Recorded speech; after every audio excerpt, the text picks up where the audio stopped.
Join us each Saturday for the Justice is Here podcast, an innovative, revolutionary podcast that speaks to justice for all party members across America. We'll speak to leadership, we'll speak to activists, and most of all, we want to hear your opinion. So if you're tired of the two-party system and how it doesn't work for you, tune into this podcast to learn how we can take back the justice that we deserve. Thank you. Hello, everybody. Hello. Welcome to the 5th episode of the Justice is Here podcast.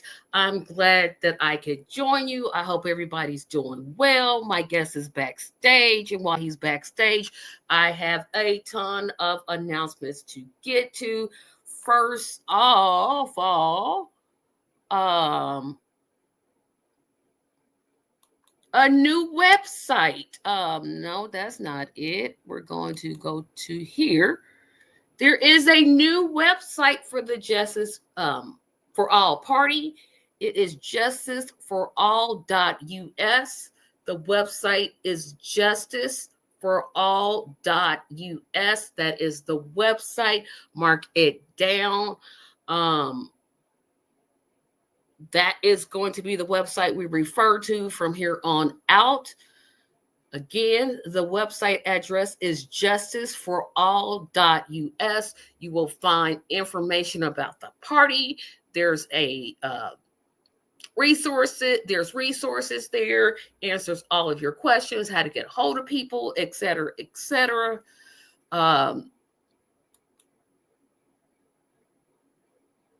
Definitely subscribe. We are up to 331 subscribers. 1,000 is our goal.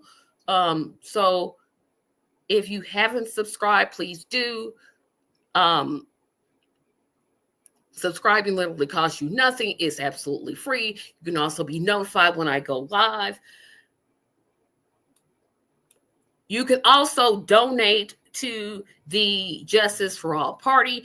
I have formed my own team that I'm asking this particular podcast to use. So the challenge is on.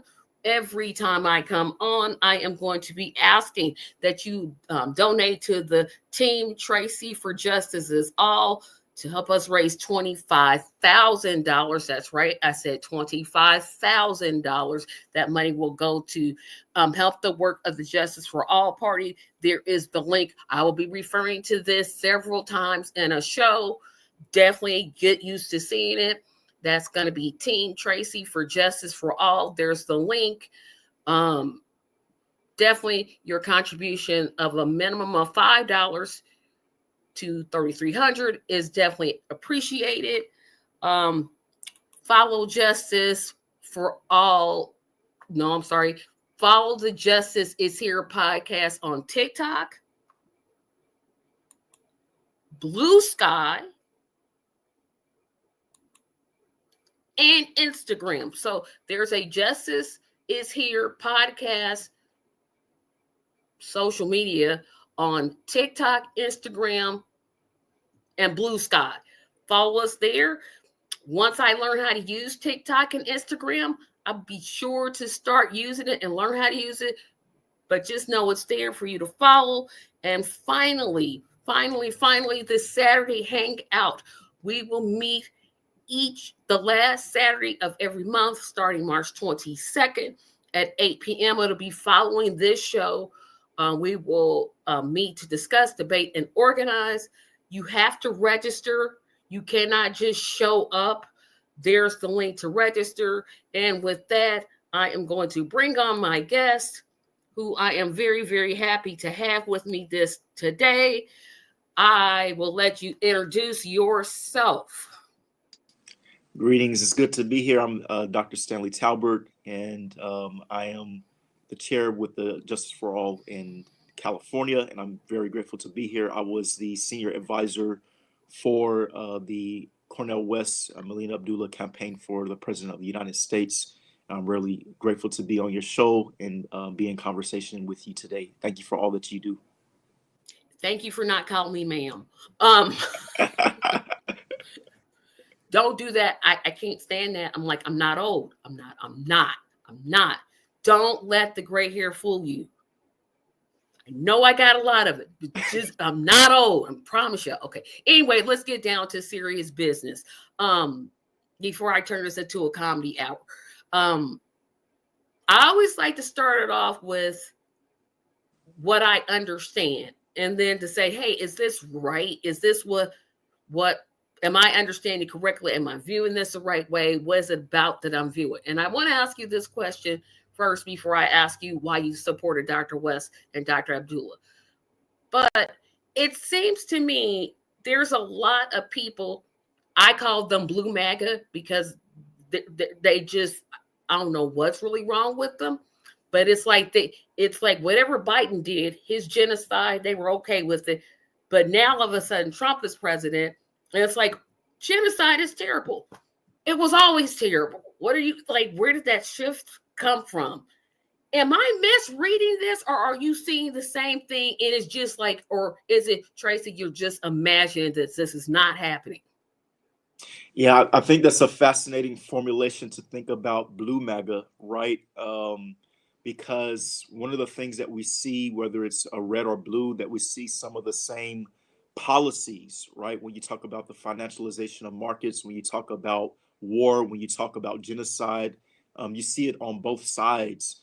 And I'm with you. I see that as well. People are more party driven, personality driven, celebrity driven, but we need to be driven by values, by morals, and we need to be driven by caring for our neighbors. We need to be driven by justice and not by the color that's in the White House, or by the person or the people or the party, but we need to be driven by values. And when we're driven by values of justice, then that gives us the necessary separation to criticize blue MAGA, right? So one of the things that I'm also seeing is people are saying, oh, if you voted third party, or if you did this, then you're responsible for what's taking place right now. And that's just, you're not getting the point. There's no humility. There's no critical reflection of the Democratic Party, and why many people felt like they were between a rock and a hard place to choose. And so there needs to be some self inventory and, amongst the blue MAGAs, I would say.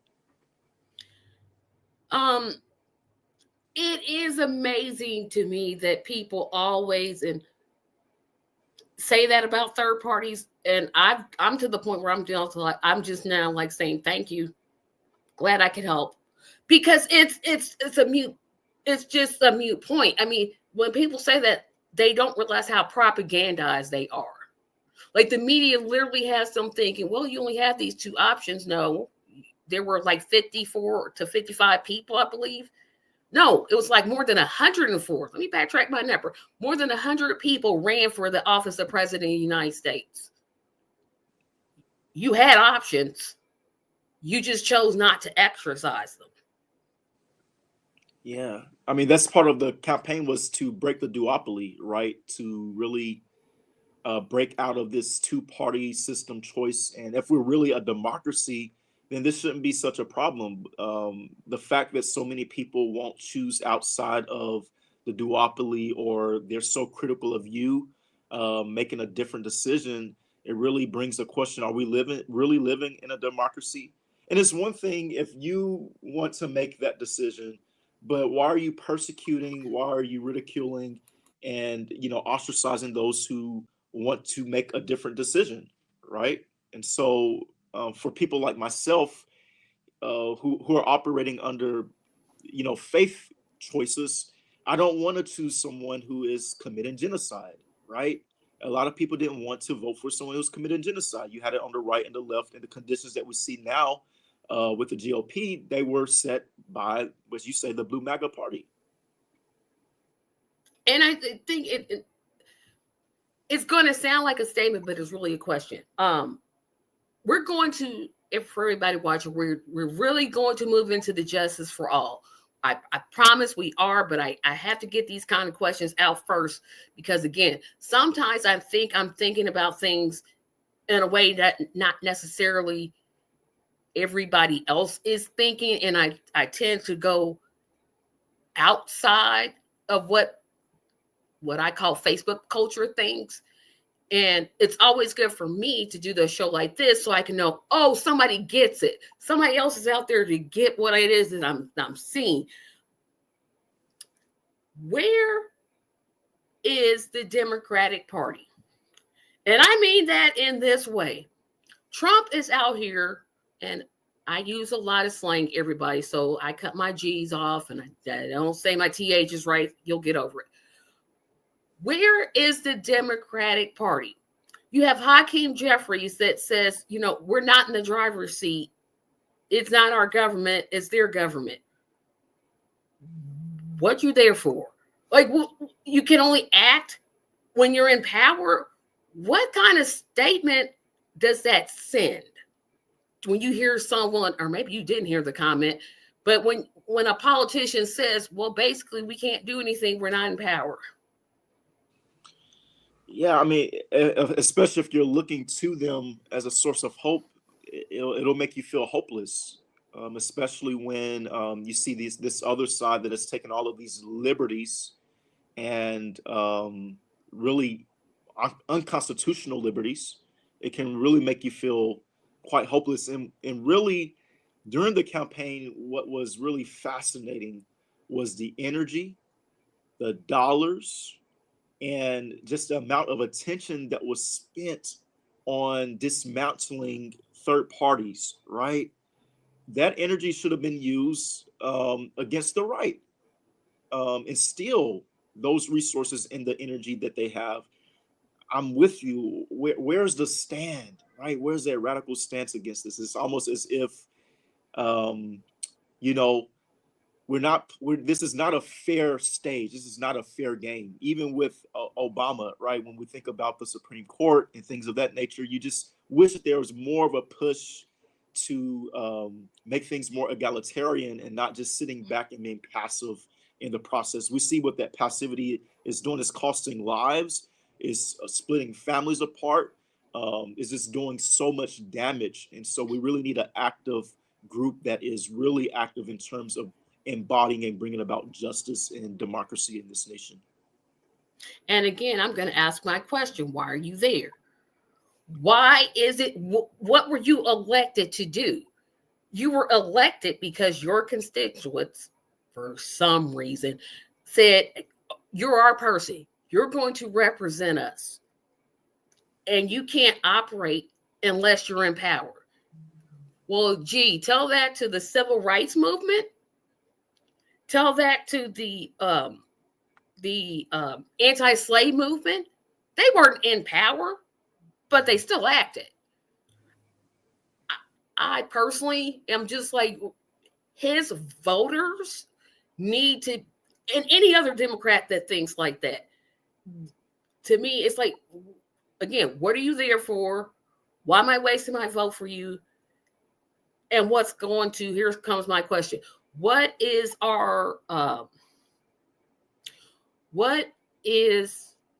your personal response? I mean, you've already talked about it, where you said, the whole thing is disingenuous, but I wonder, when is the public going to have enough of these politicians that only want to act when they're in power? And then when they're in power, they don't want to exercise the power that they do have.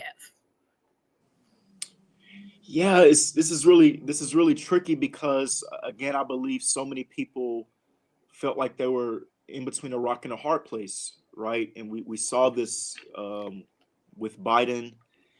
Many people knew that they didn't want to vote for Trump, but they didn't want to vote for Biden. And then we had Harris to step in. And I would just say, hopefully people are becoming disillusioned with the power within the Democratic Party, right? So let's just think back to Bernie Sanders, right? A lot of people were rooting for him, and that just seems like this kind of power over the people, where they didn't really feel like the person that they wanted to choose within the Democratic Party was their choice. Same thing, fast forward to last year when Harris enters the race. People don't feel like that was very democratic. Number one, she didn't have enough time. Let's just be fair about that. But secondly, were there other options? Were there other choices within the Democratic Party? So I really feel like people's voice has been silenced, in terms of the Democratic Party, and I'm hoping that they will look at other alternatives unless the Democratic Party changes. And now we're gonna move to Justice for All Party. Yay. So you mentioned that you're with the Justice for All Party in California. That's correct. What is it that you all are doing in California overall, and how is that different? Because what is it that you're all doing in California? I'll start with just that question. Yeah. So first and foremost, we just came off of the campaign season, right? And so a lot of the things that we did do was organizing around, truth, justice, and love. And these are concepts that you don't hear. You might hear about justice or truth in a particular way, but not love. But these are some of the grounding concepts within the campaign that we were really highlighting. And the beautiful thing about what we did was organizing around advocacy and voice with our houseless friends and neighbors. So a lot of times when we're thinking about voting, we're thinking about perhaps a particular class or particular group of people. And Justice for All in California was focusing on, open those avenues, voter education, and really understanding that everyone has a voice, not just the rich, not just the middle class, but even those who are houseless, right? Everyone deserves a voice within our system, right? And so, really, just broadly speaking, in relation to the campaign, we focus on these notions of truth, justice, and love, about economic equality. We've done some things around Palestine. I mean, there's just so much, but really, the central thing of everything that we do is around truth, justice, and love.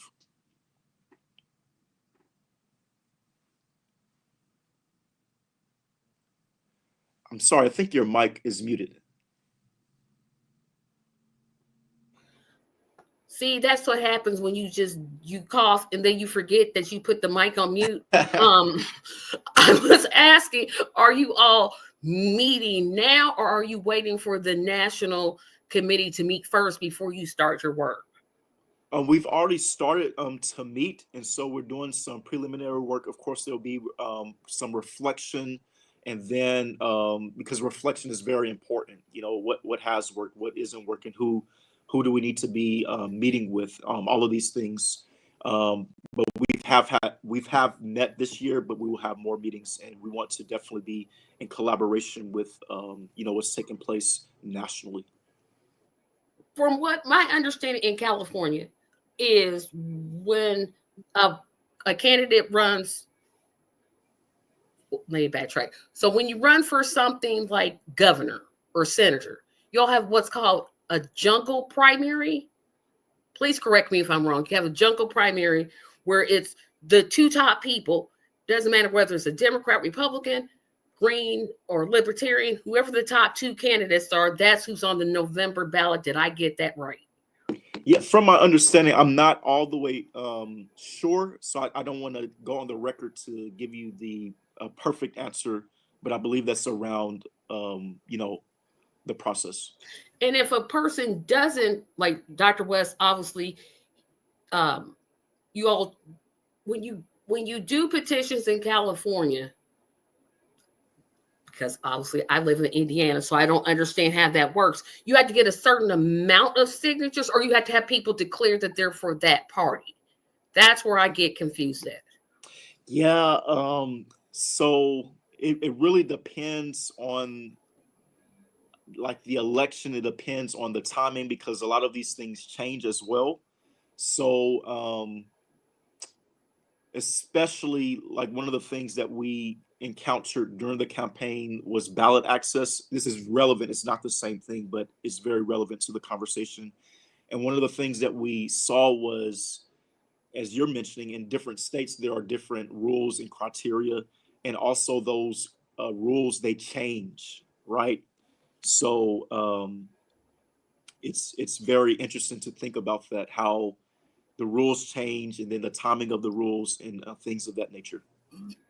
Yeah, because when Mike was on, I was really into ballot access, because once we run candidates, and I know it's going to be a not a if, but a when, we're going to come up against this same situation again, right? We're going to be coming up against, depending on the office, I'm just going to use president because it's the easiest one to use. You're going to have to get a certain amount of ballots, have those validated in whatever way. And like I said, each state has different criteria. What was California's criteria? And then how many signatures did you all gather? Yes, so to declare for party registrations, we need about 180,000, right? So that's a lot of signatures in terms of declaring for party registrations. Um, so in terms of now, the question is, how many did we gather last year, or could you just clarify? No, the ones when the campaign, when the West Abdullah campaign was going, how many signatures did you all end up gathering before you went to the write-in option? I don't have the number for that one. I would need to check with the previous chair, but I'm not so sure.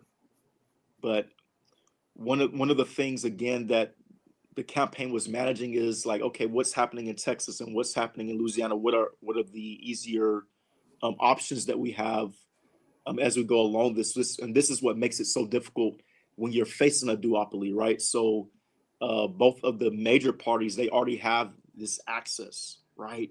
And they don't have to gather signatures. They don't have to gather, and they don't have to be told you're just making the election go to Trump.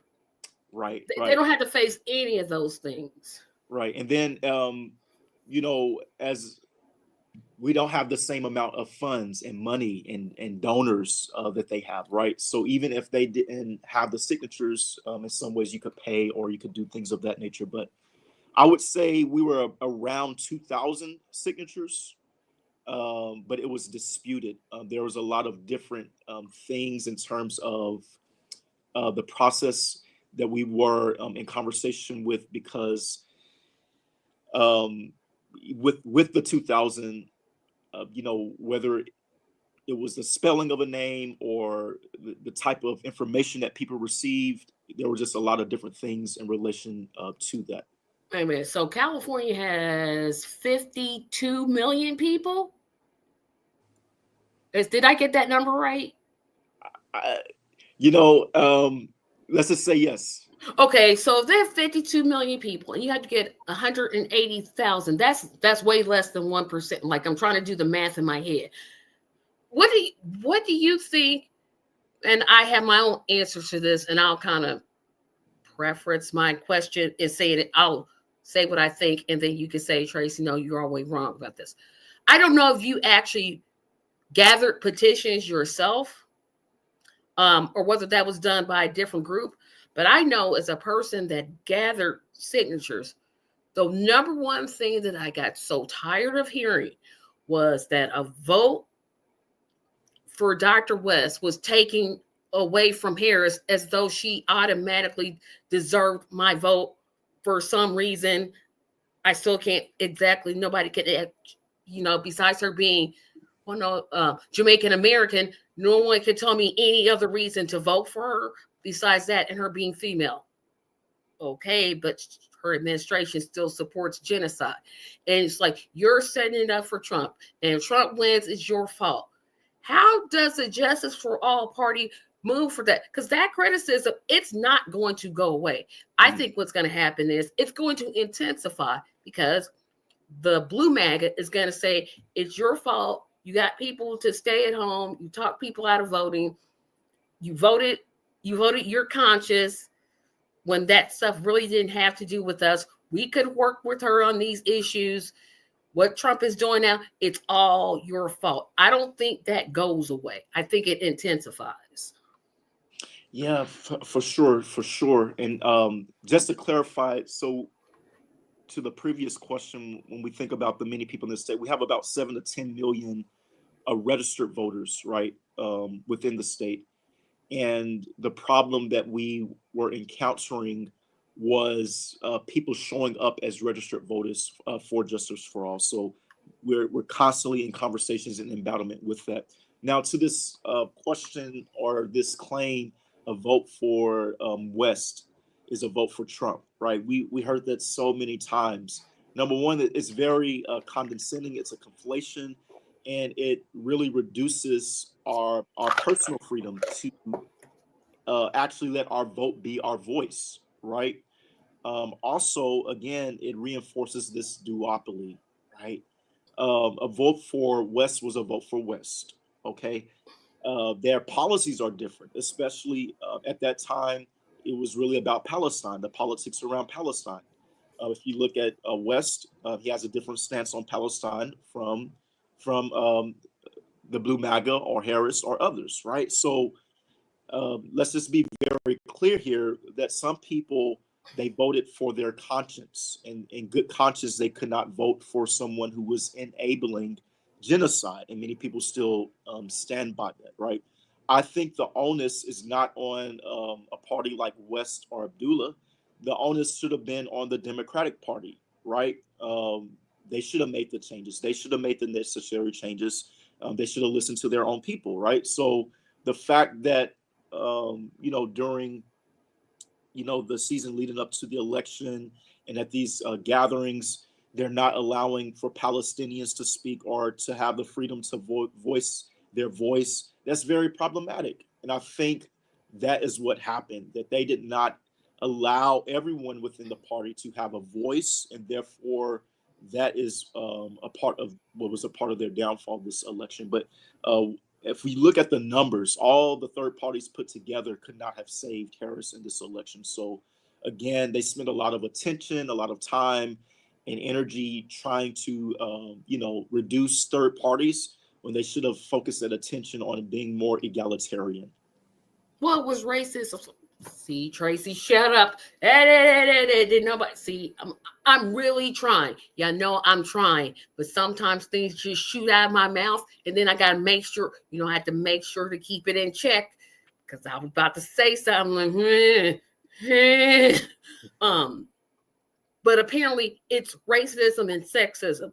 Not that she had no plan for the working poor, committed genocide, had no plan to expand healthcare, to get universal healthcare.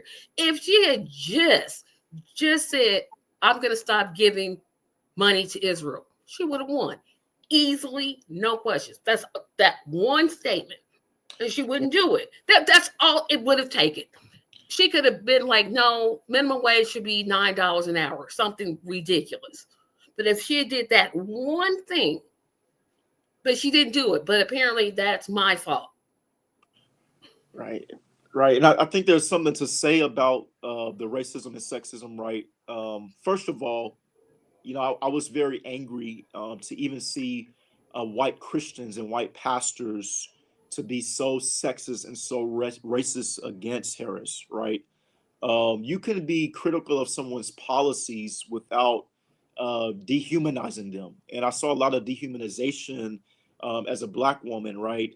Running for this office. I saw a lot of sexism from not only white men and women, but, people across the board. And that's very problematic.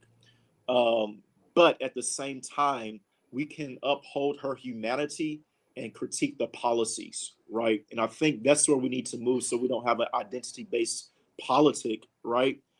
As Dr. West would say, that you can have white supremacy working in a room without white people. You can have a room full of Black people who are operating with white supremacy within themselves. And so we really have to attack that spirit of white supremacy in any and all of its forms. But I do agree with you. Instead of really speaking to that, you had students, right? So of course she's from an HBCU, Howard University, so she knows what it's like to be a student in a tradition of protest and social justice at Howard University. You're watching all of these students at Columbia University and USC, valedictorians who have been having their speeches taken away because of their stance on Palestine, students being beat up and put in jails, just like the civil rights movement. And you know about the civil rights movement because you studied about it at Howard. And so to not really have any meaningful solidarity with the students, That's very problematic. So what do? We go around that conversation and we get Meg Thee Stallion and Beyonce and all of these stars, right? And it's good to connect with them, but it became something different. Instead of really facing the issues, we tried to, spray it with the perfume of celebrityism. You know, I had a very interesting show where on my other podcast that I got slammed for when Snoop Dogg, Nelly, Soldier Boy, and that other one I can't name, never can name them. But anyway, they performed for Trump's inauguration. And I made the point, okay, so you're mad at that, but you were okay with Beyonce getting paid $10 million. You would have thought I said Christmas is in May. You would have thought I said cars don't have four wheels, planes don't fly, the earth is round. No, the earth is flat. Like I just said, no, that's not the same because she can't pay. And I'm like, it's exactly the same. Instead of spending that money on celebrities, you might have wanted, a ground game. Have like, I don't know, this thing called a 50-state strategy, but that's just me making a point. You don't even have to respond to because sometimes I just go off on tangents and that's just me. But I do want to move on to what in your opinion stands out as a difference between the Justice for All party, which is still in the process of being formed and in California is formed, and the Democratic Party. If you were going to just speak to somebody on the streets like, hey, this is the party you need to join, you need to, volunteer, help us collect signatures or what have you, what one thing would you tell them? And then why would you tell them that? Well, I would say that we are more focused on, principles and morals instead of, the celebrity nature. So we're really egalitarian, focusing on justice for all, right? So that doesn't mean justice for some, but true justice for all. What I experience and what I see with the Democratic Party is justice for the oligarchs, is justice for those who are at the top, the upper middle class and the rich and the wealthy, right? And so I think what's really different about Justice for All is really taking the needs and the concerns of those who are impoverished, those who don't have, right, the have nots, and really making their voices heard and really embracing their vision, their goals as we co vision together. And really to speak, I mean, I have to say something about Snoop and the others, as you mentioned. Yeah, it's really disappointing. It's very disappointing. And this is not something that just happens out of the blue. I believe whenever you see celebrities who, come out in this particular way, performing for Trump and things of that nature, there's something underneath there. And it's not something that just happened, but you have to be along the similar path ideologically in some particular ways. And I was just interested what folks were saying, about people like Snoop, and so I went to his Instagram, and I'm really grateful that people are holding him accountable, right? Because a few years later, he was very critical for any artist that went and played for Trump, right? And so people are holding him accountable, and we need more people to hold ourselves accountable, not in a way where we're counseling folks or dramatizing them because of their celebrity, but I love the accountability in the same way that you hold the Democratic Party accountable with their focus on the celebrity. And so, what I would say is both of those parties need to be held accountable. Celebrities need to be held accountable, knowing as we think about Baldwin, the responsibility of the artist, right? When you think about Harry Belafonte, God rest his soul, and how he took his money, and the many artists who took their money and placed it in the apparatuses of social justice who were there. Those are the type of artists that we need in today's time. So I'm loving what Kendrick Lamar is doing right now, using the highest stage, the Super Bowl, right, to make that message apparent that America should be for all. I was wondering, what is he going to say? He knows that the president is going to be there. And what did he say? He didn't just make a statement. The whole performance was about inclusion. It was about diversity. It was about all of these different things that is the best part of our tradition in America. Two things that surprised me. One, I named more than 2 modern day rappers. I just literally surprised myself. I was like, Snoop, Nelly, and Soulja Boy. That is 3. People don't know. That is a huge accomplishment for someone that likes Black gospel music and Broadway show tunes. That's a huge hurdle that I just crossed. So props to me. But again, it's this weight thing, right? It's like, well, we're gonna criticize Snoop, and maybe you should, because I feel like it was more about money. But I think you say nothing about Beyonce getting $10 million for a $3 million speech. 10 million? Now, depending on what the 10 million is, if you need somebody to speak and you're speaking about something I agree with, my Cash App is Tracy Media 74. That little dollar sign, I will take it, right? And it's like, I was glad that the celebrity influence, like, people weren't buying it. People were just like, I'm not buying it. You did not literally see Trump do any of that. Now, is he doing stuff that I don't like? Absolutely, positively. But he didn't do that. He ran on whatever his agenda was and is, because he literally told us what he was going to do. But you can't criticize one without saying, well, the other side did this. Well, no, it's not the same. It's exactly the same. You're paying celebrities for influence instead of, I don't know, door knocking, community organizing, engaging people. Those are the things I would need. But I'm going to move on to the next portion of this conversation. We have some comments in the comment section, and keep them coming. Let's go to them really quick. Penny, hello, Penny. Please address the write-in, turn-in events. So she wants you to, I'm assuming, Penny, you or she, and if I got that wrong, I apologize. But if you could address the write-in, turn events.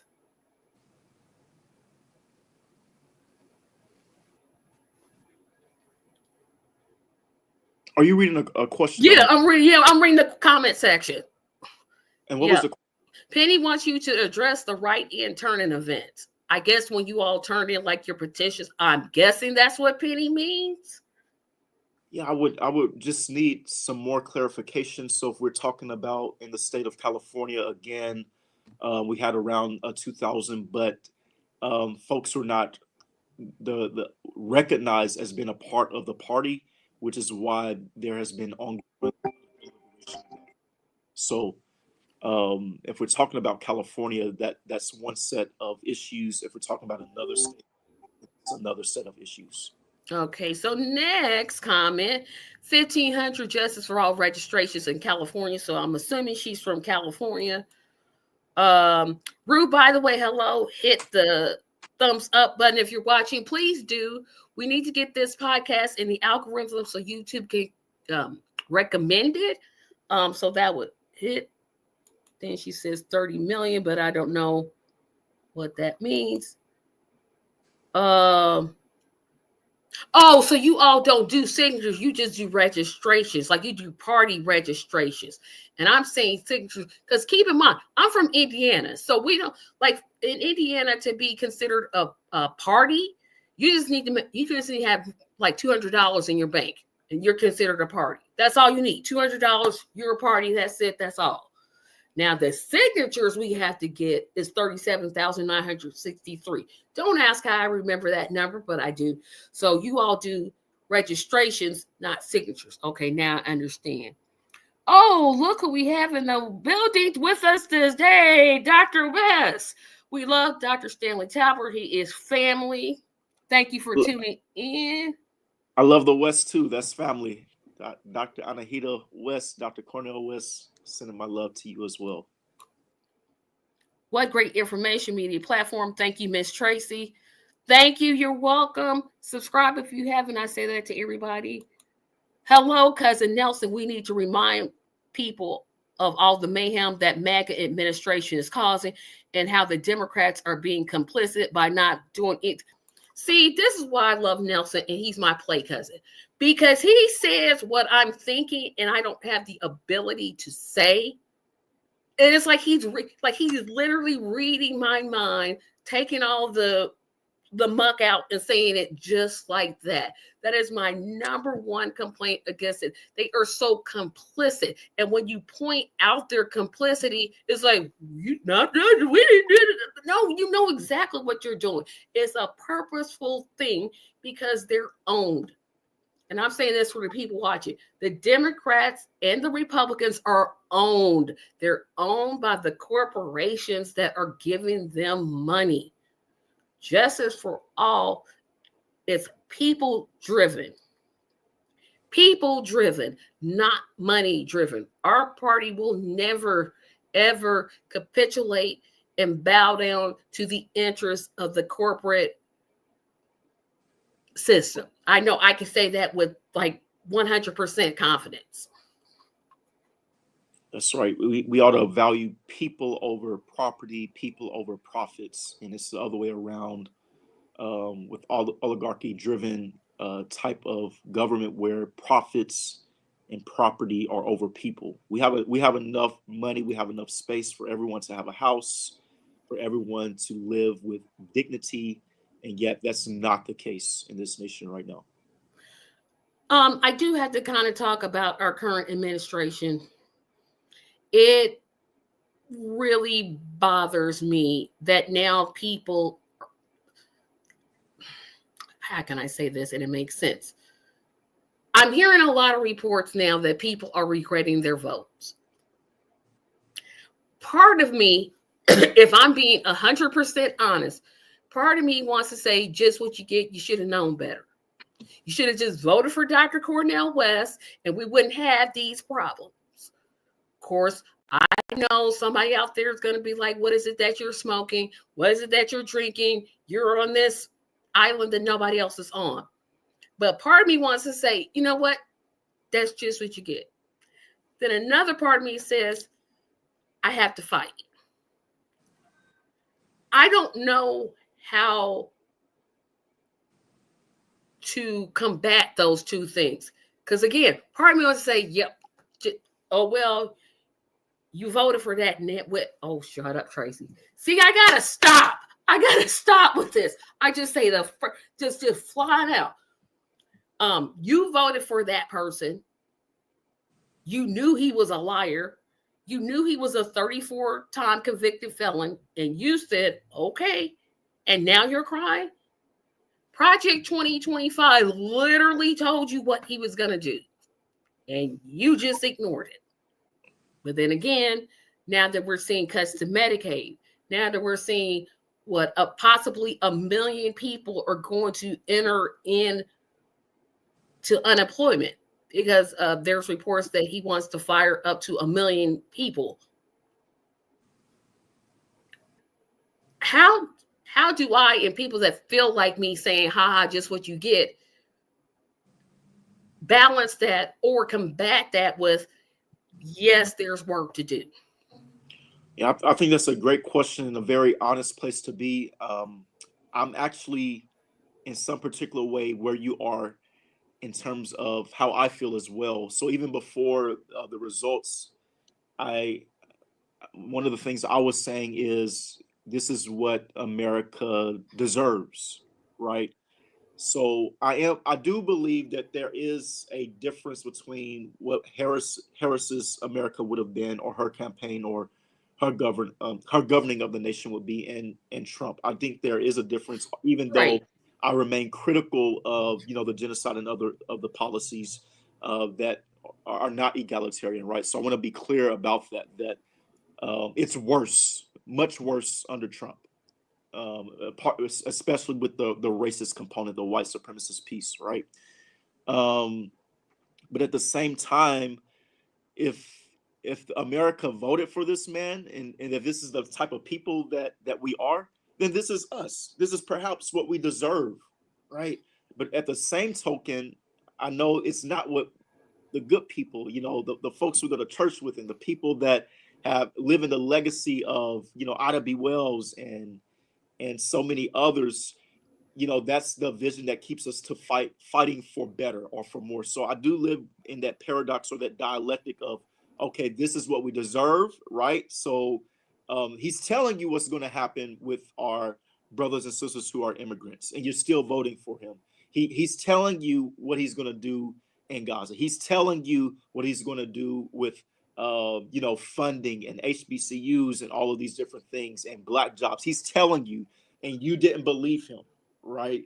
And so, in some sense, I'm with you. Like, okay, you made this decision, and these are the consequences. But on the other hand, I don't want to be reduced to history and the decision that we have the freedom and we have actually the charge to fight against these injustices that we see with this administration. Because it's a weird place for me, and because my faith background, it makes it harder because I'm you should not, I feel like you shouldn't be one of those people like, ha ha, just what you get. Now you'll know next time. Because that's not going to make anybody vote for a Justice for All candidate, because someday I hope we have candidates. So it's hard to live with that reality of what I feel to what I know. Because I know it's right that I have to speak out for people that are afraid to speak out, can't speak out, or won't even speak out. I feel like I'm always advocating for people that don't realize that they need to be advocated for. I'm a big proponent, and everybody that watches this show knows my number one issue, without a doubt, is Medicare for all. I don't care if you're a dog catcher, school teacher, if you run for an office, I don't care if it's local, statewide, or federal. If you are against Medicare for all, I will not vote for you. It's a period. I'm done. I don't care if you're for everything else. That is my number one issue. And it amazes me that so many people fight against it. But on the other hand, I'm still fighting for them, even though they don't want to be fought for, because they think the system is fine. And I know it's not. And it's a unique place to be. It's a very unique place to be, is when you're advocating for people that don't realize they need to be advocated for. Yeah, absolutely. Absolutely. I resonate with that, especially when not only they don't realize that you're advocating for them, but when they're pushing against you, right? So that can be a very difficult place to be. But it really highlights, the communication piece. So you brought this up earlier. How do we communicate? How do we share resources and knowledge to express that so that we can build coalitions and build communities to work together? And like I said, it's a strange place because, I'm a big, huge NFL fan. And when the Super Bowl ended, I almost cried, because every year I cry, because for 7 months, I don't have anything to do. I don't like basketball. I don't like baseball. I don't like golf. I don't like race car driving. I don't like tennis. I don't like track and field. There's only one sport to me, the NFL. That's it. I don't talk about any other sports. I don't care about them. They could go away. Basically, for me, it's football or nothing. We need to kind of be that way about our justice. And yes, I'm going to make a point. I know somebody say, you said you're going to do football. Yeah, I'm going to always talk about football. But we need to be about that way about our rights. We have a right to health care. It's not just something for rich people. We have a right to housing. Housing is a right. You have it because you were born, not because you obtained, you had the perfect credit score or what have you. It's yours because you were born. And I think that's the attitude that I would love to see the Justice for All party. And I know it's there, but I want to see it more elevated, that no, this isn't just pie in the sky things. These are things that can actually happen. We can eliminate homelessness right now if we wanted to. Why don't we do it? The oligarchy. Right. We let the very rich control what we are doing. Yeah, I mean, again, you already see, you've already seen the Justice for All party building these relationships and communities. And the thing that I love about it is the folks who are a part of this party, they didn't just start to have solidarity and to build with the houseless community and others when it was time to run, but this is a part of their lives. This is a part of what they already do with grassroots organizations. Even before the campaign, I was organizing with the Clergy for Black Lives and Black Lives Matter grassroots, as you can see in the chat, in different organizations, Normandy Church of Christ. And, so we're already doing the work, right? And I think that's different from other groups where they do the work in order to get elected or a semblance of the work, so that they can show it on TV or an ad or on social media. But then when they're elected, things change, right? And so we're people of, this is just who we are, whether it's on camera or off camera, and a lot of the people are already involved in work. You have just said a very interesting community that you work with. And as a person that goes to church, grew up in the Black church, attends a Black church, we are some very unique people. I mean, unique. When I say unique, I mean unique. We are expressive, our worship is expressive, what have you. I could go on and on about how the Democratic Party has, yes, I'm going to use the term, pimp the Black church. Mm-hmm. This is what they've done. They come in every 2 years if they're Congress, 4 years if they're running for president, 6 years if they're running for senator. There's no tangibles. There's no, I'm going to hold a town hall meeting. There's no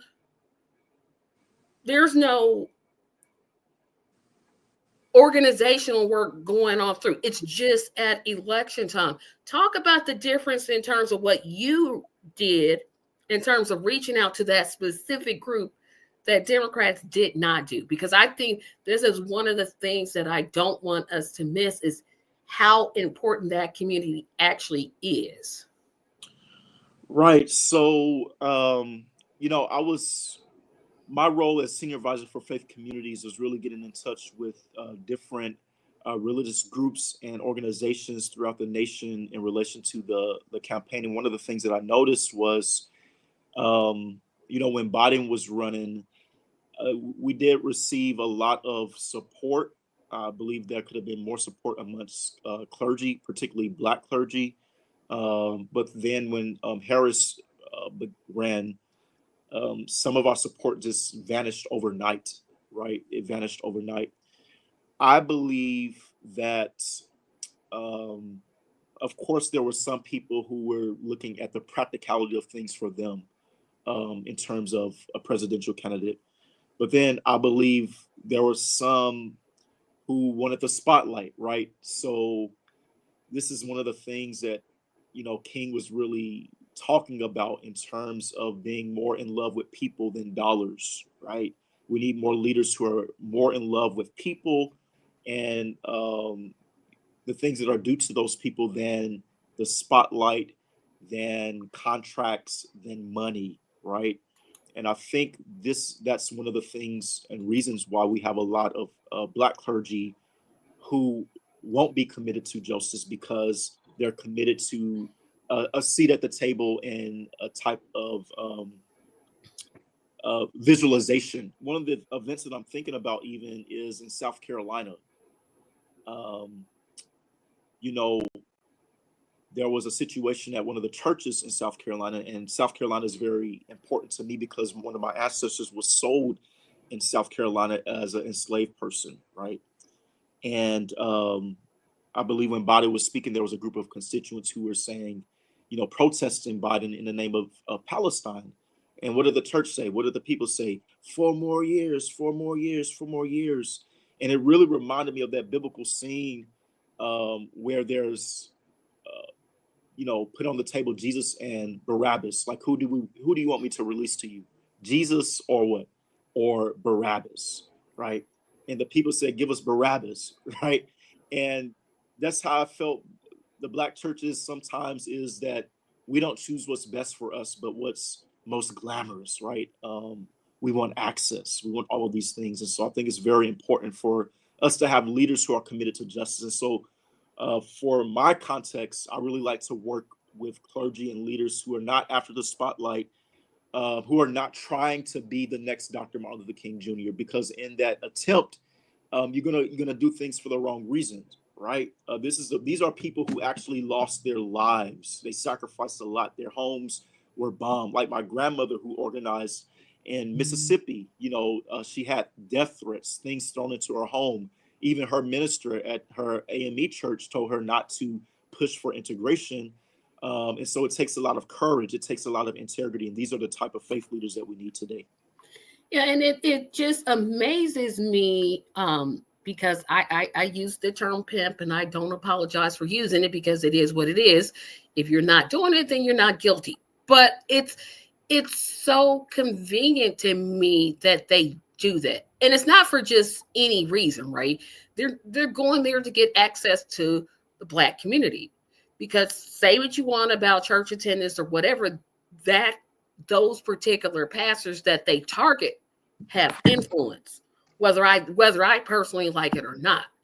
I could just sit here and say it's the worst thing that you could ever do, but you can't not target them, right? I mean, like you said, you could target preachers who aren't festering for that spotlight, but just to ignore that community, which is what I think other third parties have done. I literally think other third parties have just completely said, no, we're not even going to deal with that. I'm like, no, you really want to engage this community. You really want, even though I know some of the views may not 100% line up, you don't want to just, put it at arm's length the way that I've seen other third parties do. Yeah, there's really kind of a deep anti-religious sentiment, sometimes with some of these third-party groups, right? And I think it's really important that we don't disregard them. And I teach a course on religion, and I ask this question to my students, like, how many of you are religious? And so, some of them would say, I'm not religious, right? And my claim is every human being is religious, and religion has nothing it doesn't have to do with a religious institution or Christianity or, being a part of the Islamic tradition or Jewish tradition or what have you. For me, religion is your ultimate concern, as Paul Tillich would say. So every human is ultimately concerned about something, whether that's profit and capitalism, whether it's sports, right? Whether it's something. So everyone is religious. Everyone has their attention towards something. And if we disregard the religiosity of folks, then we're missing a huge opportunity, as you're mentioning. Right. And just a friendly reminder to all my audience out there, March 22nd is on its way, the Saturday Hangout. Every fourth Saturday, right after this show, we'll go into a Zoom room where we will discuss, debate, and organize. You cannot get in unless you register. Do not, and I mean do not, I repeat, do not come in here on March 22nd. Where's my link? Did you register? Make sure you register for that. We only have 4 people. How we just have 4 people, I don't know. But I want to make sure I'm mentioning this because it's important. We've got to do something. We just cannot sit by idly while President Elon Musk, because that's who's literally president, takes over. If we do nothing, who else is going to speak up? So make sure you register for that. That's every 4th Saturday following this podcast. Also, keep in mind this. Share this podcast. We're trying to get 35 likes, 15 shares. So share this to your friends, your enemies, your frenemies, your cousins,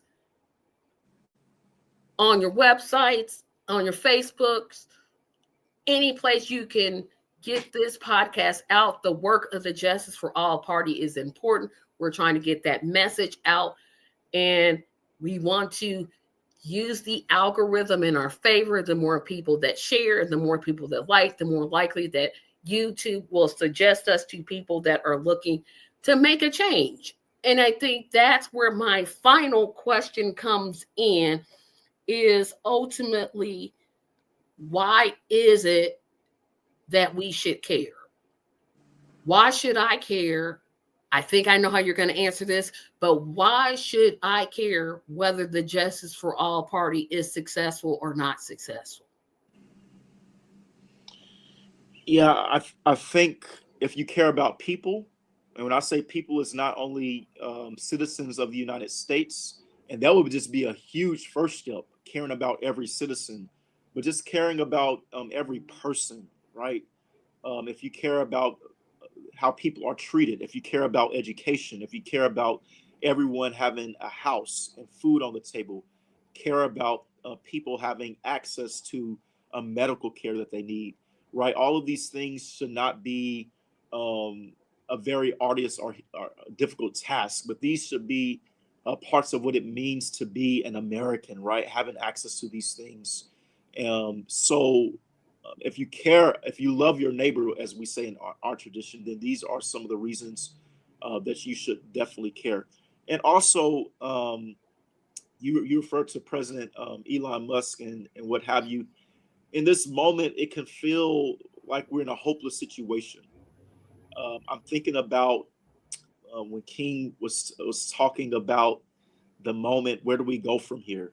And they're in the anniversary of celebrating Brown versus the Board of Education, and you just come off of this mountaintop experience, and then you come back and you have all of this violence, and you have laws that are being set back, and you have people who are being lynched. All of these different things right after this monumental experience and historic moment, and that's where we are right now. We've had strides. We've had different moments of celebration. It seems like we're being pushed back, and so I just want to say we should care because Musk, Trump, they don't have the final word. The left and the right, they don't have the final word. The blue and the red don't have the final word. That the universe bends towards justice, that justice, that love, all of these things, they have the final word. And so we should operate under that, knowing that today it might appear to be hopeless, but because of people like Tracy and Doctors West and Abdullah and all of the people who are online in the Justice for All party, you matter and your voice matters and everything that you do matters. We might not see everything that we want to in our lifetime, but years to come, people will be so grateful for the strides towards justice that we are laying down today. And so that's why we should care. Absolutely.